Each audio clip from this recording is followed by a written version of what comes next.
기도는 어떻게 승리했을까라는 제목으로 하나님의 말씀 함께 나눌 수 있기를 원합니다. 더 크다, 더 작다 이런 말들을 우리가 하는데요, 좀 상대적인 것 같습니다. 여러분, 좀 더 크다 그러면 좀 더 큰 것에 비해서 작은 것이죠. 우리가 너무나 상식적인 것이지만, 하지만 조금 작은 것이다 하면 좀 더 작은 것보다는 큰 것입니다. 상대적인 것이라는 말입니다. 바위가 있는데 바위가 보 앞에서는 작아지죠. 하지만 가위 앞에서는 커집니다.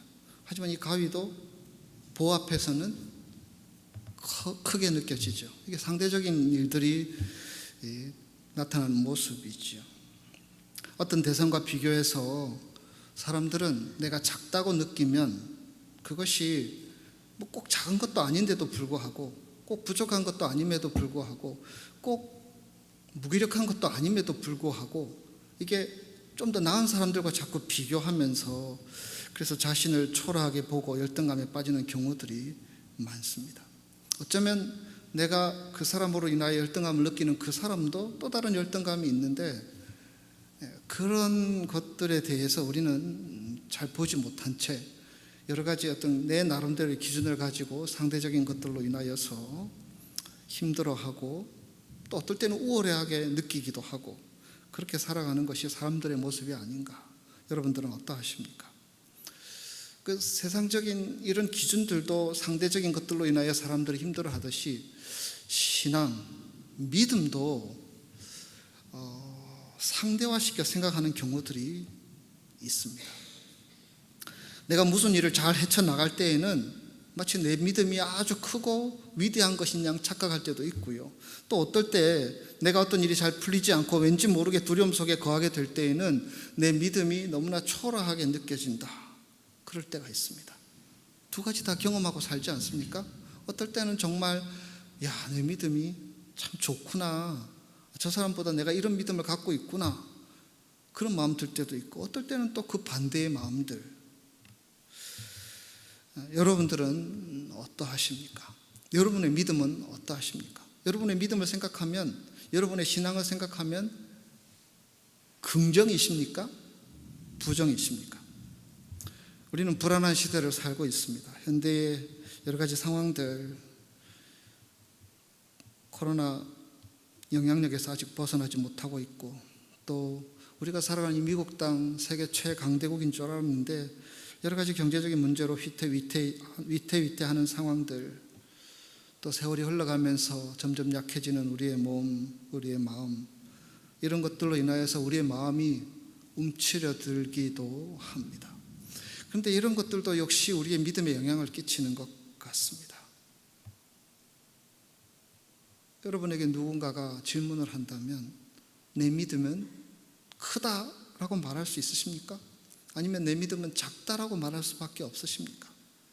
긍정적인 것들이 많으십니까? 아니면 부정적인 것들이 많습니까? 분명 살다 보면 우리가 믿음이 참 초라하다고 느낄 때가 있습니다. 그러나 우리가 알아야 하는 것은요, 우리가 믿고 신뢰하는 믿음의 대상, 우리가 믿는 믿음의 대상이 초라해서 작아서 우리가 우리의 믿음을 초라하게 느끼는 것이 결코 아니라는 사실입니다. 여러분, 우리의 믿음의 대상이 누구입니까? 살아계신 하나님이십니다. 전능하신 하나님이십니다. 요즘 창세기 큐티를 하고 있지요. 천지를 말씀으로 창조하시고 다스리시고 섭리하시는 전능하신 하나님, 모든 것들을 말씀으로 이루어 가시는 그 살아계신 하나님이 우리가 믿는 믿음의 대상입니다. 그분은 작지 않으십니다. 그분은 전능하십니다. 그분은 크신 분이십니다. 어떤 것과도 비교할 수 없는 전능하신 분이십니다. 그런데 그 하나님은 초라하지 않는데, 그 하나님은 부족하지 않는데 왜 우리가 영적인 무기력함을 느끼게 때도 있고 우리 스스로 믿음이 초라하다고 느낄 때도 있는 것입니까? 그것은 결국 우리의 문제가 아니겠습니까? 그 전능하신 하나님을 온전히 신뢰하지 못하는 우리의 문제, 전능하신 하나님을 온전히 의지하지 못하는, 믿지 못하는 우리의 문제가 아니냐는 것입니다. 우리가 연약하여서 하나님이 연약해질 수 없습니다. 우리가 부족하다고 해서 하나님이 부족해질 수 없습니다. 우리의 믿음이 이렇게 저렇게 흔들릴 때가 있다고 해서 하나님이 흔들리는 분이 결코 아닌 줄 믿습니다. 우리가 그것을 인정해야 합니다. 그것을 신뢰해야 합니다. 그것이 중요한 것이고 그것이 결국 믿음이 아니겠습니까? 그럼에도 불구하고 사람들은 하나님에 대한 믿음에 대한 점검보다는 눈에 보이는 것들을 채우고자 하는 집념을 가지고 살게 되고, 세상이 그렇게 흘러가니까 크리스천들도 내 믿음, 내 신앙 견고하게 세워나가기보다는 세상적인 것들로 채워져서 내 삶이 안전하고 내 노후가 보장이 되고 내 모든 미래가 확실해지기를 추구하는 것들이 더 앞설 때가 많다라는 것입니다. 기독교 신앙을 가진 사람은 보이는 것만 신뢰하는 사람이 아닙니다. 눈에 보이지 않지만 살아 역사하시는 하나님을 신뢰하는 사람입니다. 근데 종종 그것을 잊습니다. 마치 보는 것만 믿고 보이는 것만 확실한 것인 양 착각하고, 심지어는 교회 공동체 내에서도 우리가 무엇인가 보이는 것을 더 많이 가지고 있으면 우월감으로 우쭐하고, 보이는 것들이 좀 없는 것 같으면 열등감으로 침울해하고, 이런 현상들이 교회에서도 나타나는 듯 보여집니다. 그러나 우리가 함께 읽은 사사기 7장 이 기드온 이야기를 통해서 우리는 분명하게 성경이 말하고자 하는 것이 있습니다. 그것은 우리가 보이는 것을 의지하는 자가 아니라 우리는 보이지 않는 것을 의지하는 사람이다. 즉 살아계신 하나님의 손길을 의지하는 사람이다. 그리고 그 하나님의 손길을 의지하는 자들에게 하나님은 승리를 주신다. 이 사실을 우리는 기드온의 이야기를 통해서 발견할 수 있게 됩니다.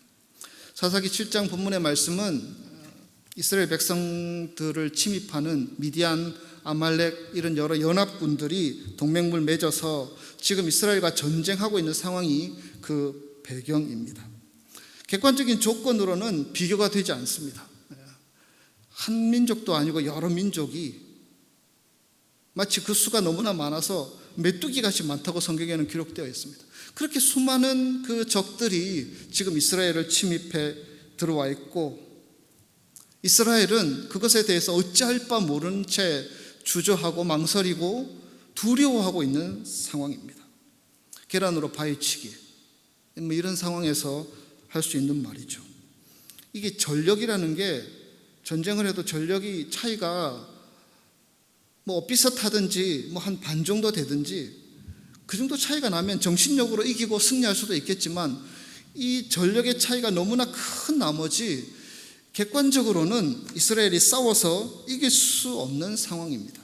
정신력, 용기, 이것으로는 다 풀어나갈 수 없는 군사적의 차이가 분명히 있었던 상황입니다. 그런데 하나님은요, 이런 상황인 것을 모르지 않는 분이십니다.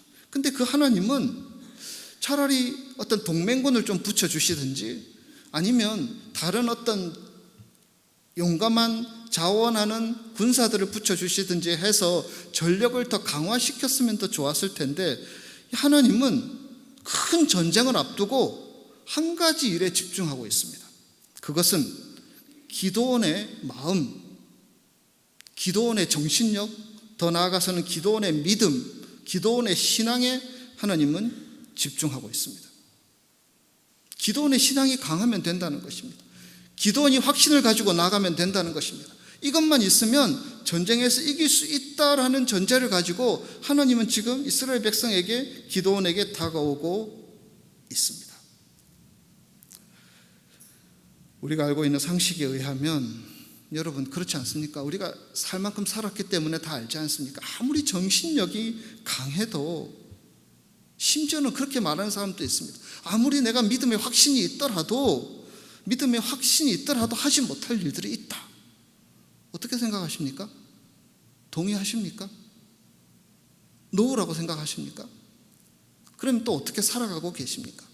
아무리 무슨 일이 있더라도 믿음으로 다 헤쳐나갈 수 있다라고 생각하십니까? 그리고 그렇게 살아가고 계십니까?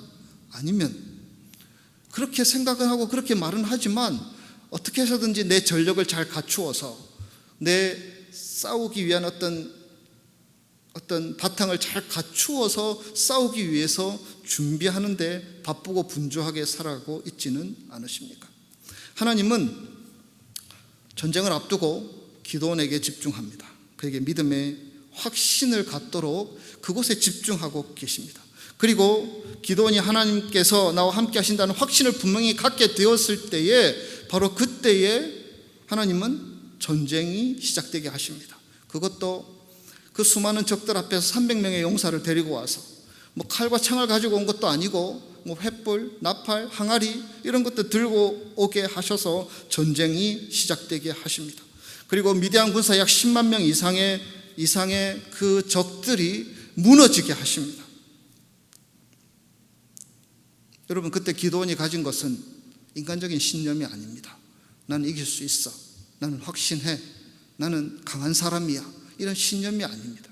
기드온이 가졌던 것은 믿음이었습니다. 기드온이 가졌던 것은 살아계신 하나님을 신뢰하는 그 마음이었습니다. 이런 것이죠. 나는 할 수 없지만 하나님은 하실 수 있다. 기드온은 이 마음을 가졌습니다. 그들은 강하지만 하나님 앞에서는 아무것도 아니다. 기드온은 이 마음을 가질 수 있었습니다. 그래서 아주 짧은 시간을 통하여서 전쟁에서 승리하게 되었고 상상할 수 없는 놀라운 결과들을 가지게 되었습니다. 여러분, 이것은 단순히 성경에 나오는 사사기, 마치 전설의 고향과 같은 그런 이야기로 치부하고 살아가고 계시지는 않으십니까? 이 이야기를 이 저녁에 하나님께서 우리에게 주시고 이 말씀을 통해서 우리에게 도전하는 이유가 과연 무엇인가 생각해 보게 됩니다. 믿음은 이론이 아닙니다. 믿음은 하나님의 능력을 내 삶에 적용하고 끌어오는 통로입니다. 믿음을 가지고 그 하나님을 경험하고 그 하나님의 능력을 맛보고 그 능력으로 살아가는 것이 바로 믿음이라는 것입니다.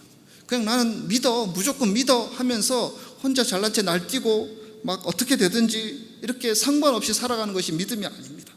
내 생각과 내 판단이 있지요. 그러면 이것을 하나님의 생각, 하나님의 판단에 맞추어 보는 것입니다. 그리고 하나님의 생각과 하나님의 판단에 맞추어서 살아갈 때에 주어지는 그 하나님의 능력을 덧입어서 살아가는 것이 바로 믿음입니다. 그 하나님은 온 세상을 창조하시고 주관하시는 분이십니다. 그래서 하나님은 실수가 없으시며 하나님께서 하시는 대로 하면 우리는 이길 수 있습니다. 그것이 믿음입니다. 그래서 그 하나님의 생각과 하나님의 가치와 하나님의 관점과 하나님의 뜻에 내 뜻을 맞추어 보며 나아가는 것, 그것이 바로 믿음이라는 것입니다. 그래서 기드온은 자신 앞에 펼쳐지는 일 속에서 믿음으로 하나님이 하시는 일들을 보고 들을 수 있었고 그대로 따르며 나아갈 수 있었던 것입니다. 하나님께서 전쟁 전에 기드온에게 준비하게 하신 것이 있습니다. 그 중에 하나가 우리가 앞에서도 언급했지만 이스라엘 군대를 엄청 줄이라는 것입니다. 여러분, 원래 전쟁에 나온 숫자가 32,000이었습니다. 32,000으로도 적에 비하면 숫자가 결코 많지 않았습니다. 그러나 그 수도 많다는 것입니다. 줄여서 어떻게 보면 전 이 사사기 말씀을 읽으면서 하나님이 좀 옹색한 것 같아요. 어떻게 특별하지도 않은데 이 사람 저 사람을 구별해가지고 어떻게 해서든지 하나님이 사람을 줄이려고 하고 있는 하나님의 의도를 읽게 됩니다. 그렇지 않습니까? 300명으로 줄였습니다. 300명이라는 숫자는 기드온으로 하여금 아예 이 백성들 군대의 숫자에 의존하지 말라라는 하나님의 메시지가 담겨있는 숫자입니다. 하나님은 기드온으로 하여금 철저하게 군대의 많음, 숫자의 많음, 힘, 그것에 의존하지 않게끔 먼저 역사하셨습니다. 가르쳐 주셨습니다. 깨닫게 하셨습니다. 하나님은 기드온으로 하여금 철저하게 사람을 의지하지 않고 살아계신 하나님을 의지하게 하셨습니다. 어떻게 해야겠습니까? 이 300명을 잘 훈련시켜서 일당 100, 일당 1000 만들어서 적들을 무찔러야지 이게 하나님의 뜻이 아니지요. 이 전쟁은 내가 하는 거야. 이 전쟁은 네가 나를 믿으면 내가 하는 거야 라는 것을 가르쳐 주기 위한 하나님의 메시지입니다. 그래서 줄이는 것입니다. 숫자가 많음, 그것으로 인하여 사람은 교만해지고, 사람은 자기가 한 것처럼 착각하게 되고, 자기가 이룬 것이냐 건방지게 교만하게 나아가는 일들이 세상에 얼마나 많습니까? 좀 안다고, 좀 가졌다고, 좀 능력이 있다고, 좀 배웠다고, 마치 자기가 다 이룬 것처럼 착각하고, 하나님을 신뢰하고 의지하지 못한 채 하나님의 영광을 드러내기보다는 자기 영광에 혈안이 되어 있는 사람들을 향하여서 하나님은 자릅니다. 300명까지 자르고 정리를 합니다. 하나님만 바라보게 하시는 것입니다. 그러나 실제로 하나님은 300명의 군대로 싸우게 하기를 원하셨지만, 실제로 이 기드온의 눈은 어떠했을까? 기드온의 마음은 어떠했을까 생각해 보게 됩니다. 여러분, 기드온도 이 사사기 말씀을 읽어보면 여러 가지 하나님께 표적을 구하고 하나님께 뭔가를 보여달라고 막 외쳤던 그런 사람입니다. 그러니까 100% 하나님을 신뢰하고 하나님을 믿었던 사람이 아니라는 것입니다.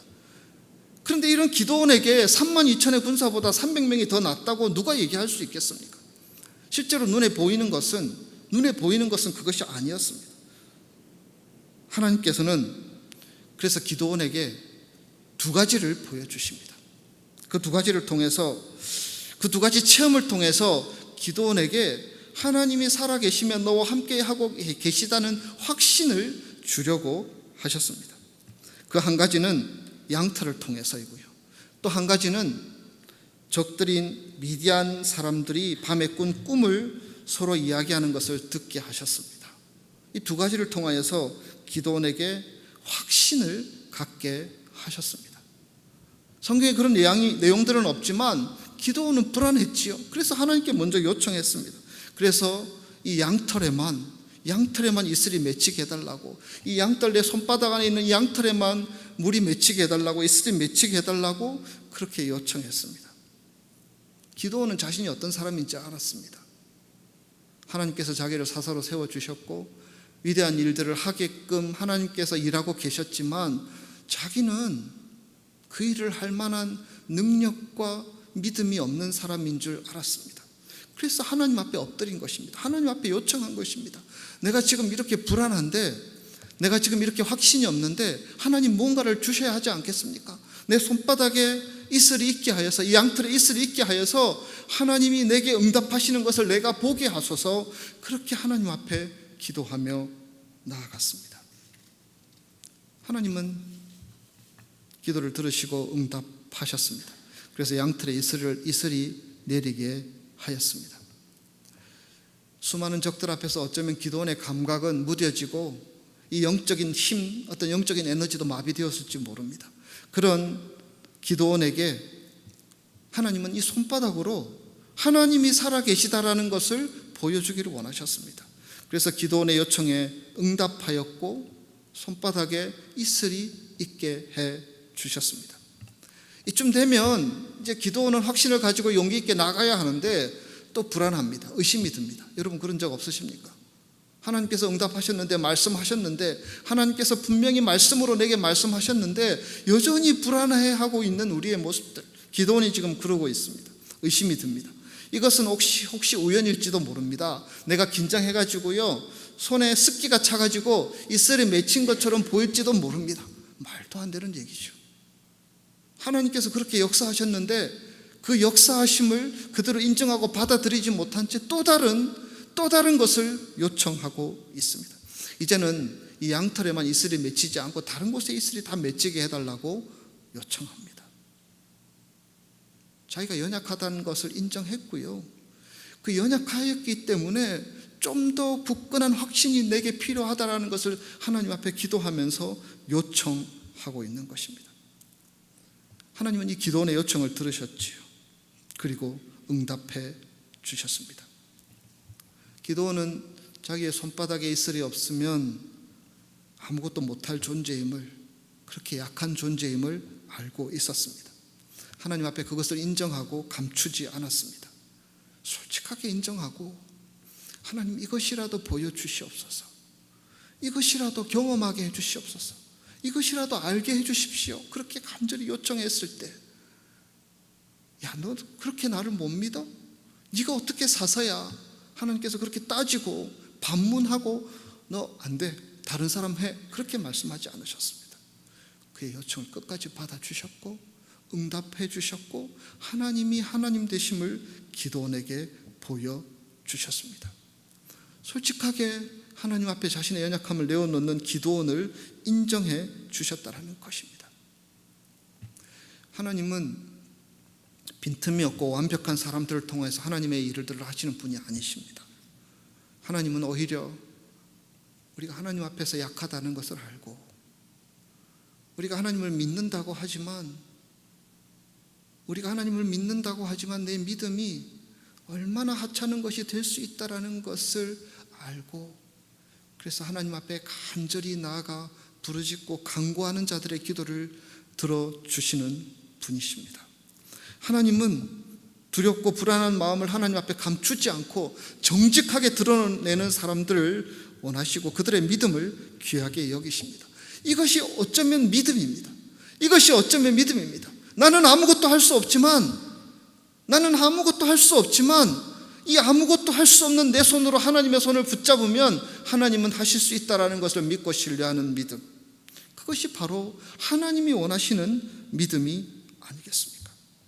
그 마음으로 하나님 앞에 집중하고 하나님 앞에 간절히 나아갈 때, 하나님은 멀리 계신 분이 아니고 너랑 상관없는 분이 아니고 손의 촉촉함을 통하여서 또 기도의 응답을 통하여서 너와 함께 하시는 하나님이신 것을, 기드온과 함께 하시는 하나님이신 것을 보여주셨습니다.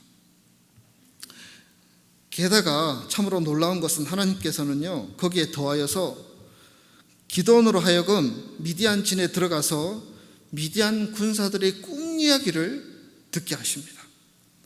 미디안 군사 중 한 사람이 자기 친구에게 꿈 얘기를 하지요. 이스라엘 진에서 보리떡 한 개가 굴러와가지고 미디안 진역의 장막을 무너뜨리고 초토화시켜 버리는 이야기, 그 꿈 얘기들을 이 기드온은 듣게 됩니다. 보리떡 한 개, 여기서 말하는 보리떡 한 개는 어떤 의미입니까? 이 보리떡은 기드온이 늘 스스로에 대하여 생각하고 있던 자아상입니다. 기드온은 자신이 그렇게 유능하지도 못하고 지혜도 없고 탁월한 지도력도 없는, 인기 없는 보리떡 같은 인생이라고 생각했습니다. 이것을 하나님께서 다른 사람의 입을 통해서 드러내신 것입니다. 미디안 사람들의 입을 통해서 드러내신 것입니다. 즉 하나님은 기드온 인생 전체를 알고 계시며 기드온이 무엇을 갈등하고 고민하고 있는지 알고 계셨습니다. 기드온을 보리떡으로 만든 분이 바로 하나님이시라는 사실을 기드온에게 보여주고자 했던 것입니다. 하나님 앞에서 우리가 가장 처리하기 어려운 것이 바로 우리 자신일 때가 많습니다. 우리 인생, 우리 삶, 우리 가정, 또 우리가 해나가는 모든 일들 가운데 가장 문제가 되는 것이, 가장 걸림돌이 되는 것이 바로 우리 자신이 될 때가 얼마나 많은지 모릅니다. 다 남 탓하고요. 남편 때문에, 아내 때문에, 자식 때문에, 누구 때문에, 목사 때문에, 장로 때문에 다 탓하고 있지만 어쩌면 우리가, 보리떡 같은 우리가, 시원찮은 우리가 하나님 앞에 온전하지 못하기 때문에, 하나님을 온전히 신뢰하지 못하기 때문에 그런 일들이 일어나고 그런 문제가 해결되지 않은 채 여전히 발목을 잡고 우리를 힘들게 할 때가 있다는 것입니다. 우리 자신이 문제라는 것입니다. 내가 과연 어디에 처해 있고 내 믿음은 과연 어떠하며 내가 다른 사람들에게 어떤 존재이며 하나님 보시기에 내가 과연 어떤 존재인지, 이것이 더 중요하고 이것이 더 삶의 본질이라는 것입니다. 기드온은 이 이야기를 통하여서 자기가 보리떡밖에 안 되는 하찮은 존재임을 깨닫게 되고 이해하게 됩니다. 다른 사람들에게 아무에게도 말하지 않았는데 하나님께서는 다른 사람들의 입을 통하여서 이 기도원을 통하여서 이스라엘 민족을 해방하고 구원할 것임을 보여주고 알려주기 위해서 그 이야기를 들려주셨습니다. 적의 입을 통하여서 이 사실을 공포해 주셨습니다. 이 사실을 들었을 때 기도원은 나를 이렇게 못나게 만든 분은 하나님이시구나, 이것도 아니고 저것도 아니고 어중간하게 만드셔서 내가 자랑하지 못하고 온전히 하나님만 의지하게 했구나, 이것을 깨닫게 되는 것입니다. 그리고 하나님은 이 하찮은 보리떡과 같은 나를 굴러서 사용하셔서 미디안을 물리치게 하실 것이구나 라는 것을 깨닫게 됩니다. 나를 사용하신 하나님, 나를 사용하실 그 하나님, 나는 하찮지만 그 하찮은 나를 사용하실 하나님을 볼 수 있게 되었습니다. 여러분, 미디안과 아말렉 연합군과 이스라엘의 전쟁에서의 핵심은 바로 이것입니다. 더 이상 상황을 볼 필요가 없습니다. 상황을 봐봐야 300명밖에 없지 않습니까? 그들에게 아무런 도움이 되지 않습니다. 중요한 것은 하나님 앞에 내가 어떤 존재이고 하나님께서 나를 어떻게 사용하실 것이며 하나님 앞에서 내가 하나님을 신뢰하는 믿음이 어떠한 영향력을 끼치며 어떻게 전쟁에 역사하게 될지를 바라보는 믿음이 중요하다라는 것을 기도원은 깨닫게 되었습니다. 이스라엘 백성들이 전쟁에 나갈 때 가지고 간 것은 처음에 말씀드렸던 것처럼 아무것도 아니었습니다. 나팔, 횃불, 항아리, 그것 가지고 나아갔습니다. 기도원의 신호를 따라서 항아리 부수고 소리 질렀습니다. 19절에서 21절의 말씀 우리 함께 읽겠습니다. 19절에서 21절 말씀. 기도원과 그와 함께한 100명이 이경초에 진영 근처에 이른즉 바로 파수꾼들을 교대한 때라. 그들이 나팔을 불며 손에 가졌던 항아리들을 부수니라. 세대가 나팔을 불며 항아리를 부수고 왼손에 횃불을 들고 오른손에 나팔을 들어 불며 외쳐 이르되 여호와와 기도원의 칼이라 하고 각기 제자리에 서서 그 진영을 에워싸매. 이게 전쟁의 과정이고 결과입니다. 기도원의 용사들은, 기도원의 300 용사들은 이 기도원의 말도 되지 않는 말에 순종하며 따랐습니다. 그것은 하나님을 통해서 주시는 말씀이라고 믿었습니다.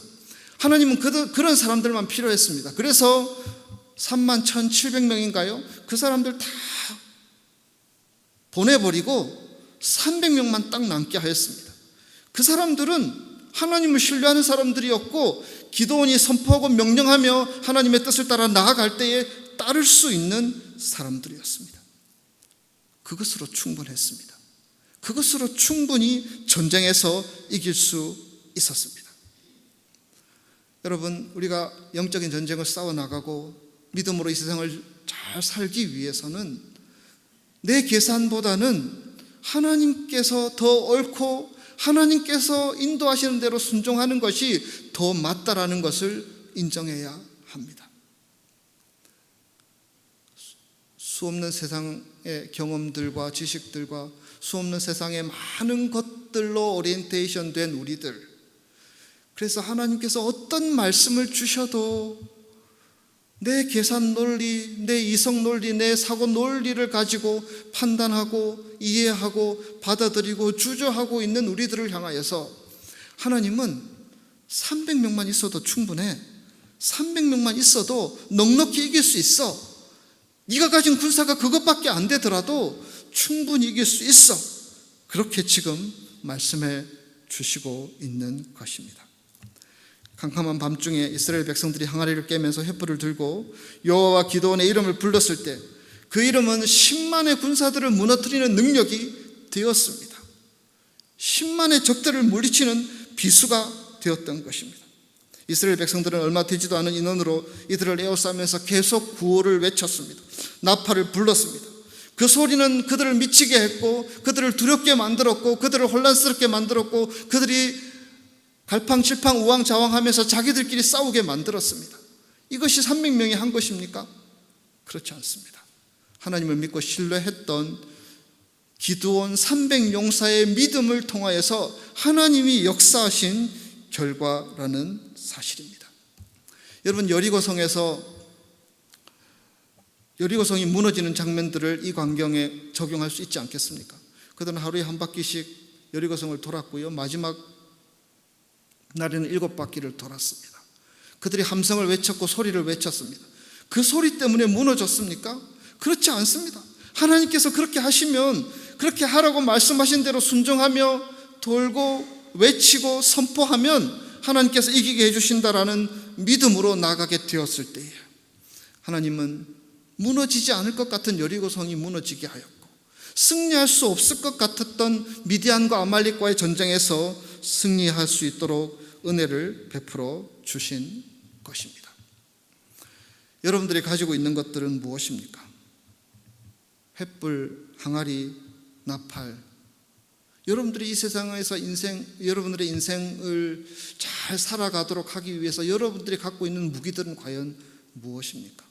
어떤 것들이 여러분들에게 승리를 안겨주고 어떤 것들이 여러분들의 삶의 풍요를 안겨주고 어떤 것들이 여러분의 삶을 보장할 수 있다고 생각하십니까? 사탄은 우리로 자꾸 미혹합니다. 그래서 우리 자신을 바라보게 합니다. 너 그거밖에 없어? 너 그거밖에 안 돼? 너 그래가지고 어떻게 노후가 보장될 수 있다고 생각해? 너 그래가지고 어떻게 인생을 살아갈 수 있다고 생각해? 자꾸만 우리를 흔들고 유혹하고 미혹합니다. 그러나 오늘 기도원 이야기를 통해서 하나님께서 우리에게 주시는 말씀은 그것이 중요한 것이 아니라는 것을 알려주고 있습니다. 중요한 것은 우리의 믿음이며 하나님을 신뢰하는 마음이며 하나님을 전적으로 의지하는 그 기도원의 신앙을 하나님은 원하신다라는 사실입니다. 그것만으로도 충분하게 적들을 물리칠 수 있고 이길 수 있다라는 것을 보여줍니다. 오늘 말씀의 제목, 기도원은 어떻게 승리했습니까?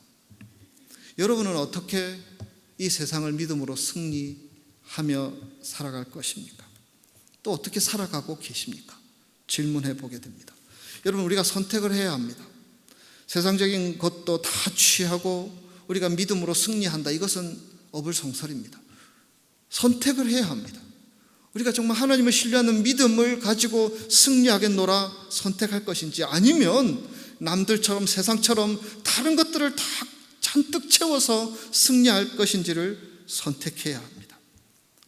300명으로도 충분한데 32,000명, 10만 명 더 모아가지고 내가 이 땅을 떵떵거리면서 살아야지, 성공한 사람처럼 살아가야지, 이런 마음으로 혹여나 하나님 앞에 나아가고 있지는 않으십니까? 선택해야 합니다. 선택하는 자들에게 하나님께서 은혜를 베풀어 주십니다. 선택하는 자들에게, 하나님을 선택하고 믿음을 선택하는 자들에게 하나님은 그 믿음을 귀하게 여기시고 역사해 주실 줄 믿습니다. 그리고 하나님 앞에서 솔직해야 합니다. 아무것도 아닌 존재임을, 우리가 이 자리에 버젓이 앉아있지만 하나님 보시기에는 아무것도 안 되는 존재임을 하나님 앞에 인정할 수 있는 사람. 그래서 내가 가진 어떤 것으로도, 내가 가진 어떤 의로도 하나님 앞에 나아갈 수 없습니다. 주님의 보혈이 아니고는, 십자가의 은혜가 아니고는 아무것도 할 수 없습니다. 솔직하게 인정하는 한 사람 되기를 우리 주님은 원하십니다. 그리고 하나님의 능력을 덧입고 살아가는 자 되기를 원하십니다. 우리는 여전히 죄인이지만 예수님의 보혈로 십자가 위에서 우리의 모든 죄와 허물들을 다 씻어주시고 우리를 의롭다 하셨습니다. 그리고 우리는 한 걸음 더 나아가서 확신 있는 삶, 담대한 사람으로 믿음의 대장부처럼 살아가는 한 사람이 되기를 우리 하나님은 원하십니다. 이사야 41장 10절 말씀, 이사야 41장 10절 말씀 우리 함께 이 말씀으로 선포하며 말씀을 맺기를 원합니다. 같이 선포하기를 원합니다. 두려워 말라, 내가 너와 함께 함이라. 놀라지 말라, 나는 내 하나님이 됨이라. 내가 너를 굳세게 하리라. 참으로 너를 도와주리라. 참으로 나의 의로운 오른손으로 너를 붙들리라. 아멘.